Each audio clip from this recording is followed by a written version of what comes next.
Entrenched in the fires, we were the tip of the spear.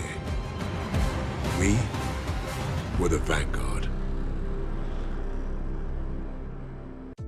Hey, welcome back lads. So we have had some new multiplayer content leaked out from Call of Duty Vanguard, and there is something real surprising in here, and also I'm a bit sick, so please excuse any croakiness, but the leaks are specifically about a handful of new multiplayer maps that were just added into the files of the game from the most recent update, right, the Christmas update. But the surprising thing is that there's a remaster of the map USS Texas from COD WW2. You see, if you're not familiar with the map, it's not one of the most popular maps from COD WW2. In fact, it's kind of the opposite. It's one of the most controversial or maybe straight up hated maps in the game. And there is much, well, maybe some better maps that we would have expected to come back before USS Texas, so I don't know why this map is at the top of the list to return. It's a map set on a boat, well, a battleship, and it's probably a great example of a bad boat map, while Hijacked from Black Ops 2 is a good example of a great boat map. You know, the problem with USS Texas is that there are head glitch windows overlooking both spawns, and the spawn areas themselves have these little like camping towers in the back, so the map doesn't really have any flow. It's just spawn trap or be spawn trapped simulator.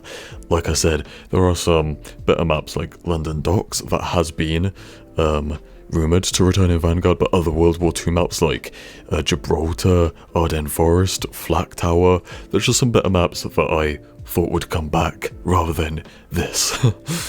Okay, so we're already 2 minutes in and I've only talked about USS Texas, but there are 4 other new maps that were mentioned. Alps, Bastion, Tank B, that's probably just a code name, and Factory, probably also just a code name. So I remember the map name Bastion was actually leaked back in the beta alongside Paradise, which we just saw added in Season 1.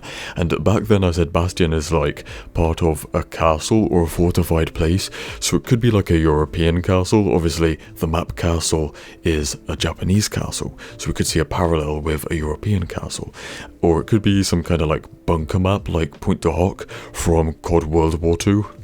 And then Alps is obviously going to be set in the Alps mountains, and I was looking at mountain maps in COD, and most of them do seem to be like military bases or something on top of a mountain. Look no further than Eagle's Nest in Vanguard. You have maps like Yamantau, Summit, and even the DLC map Airship from COD World War II that actually, by the way, takes place in the Alps as well, so I don't think it's going to be a remaster, but it could be something similar to that. Now the other 2 maps are Tank B and Factory, so I wonder if one of them is going to be a tank factory, which is a popular theme for COD maps recently. We saw a tank factory in Black Ops Cold War and Modern Warfare, so yeah, I don't know, apart from that it's kind of self-explanatory.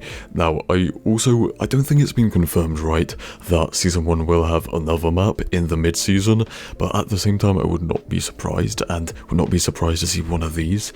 And by the way, another thing that was also added, I think added in the most recent update in the files, is some unfinished weapon inspect animations, because of course weapon inspect is not in the game yet. But I think it should be in every COD. It's just a little thing, but it's a nice thing, so hopefully, you know, it's worked on and it should arrive before it's, you know, before it's too late. Anyways, that's about it from me today, so stay spicy and I'll see you in the next one. Cheers.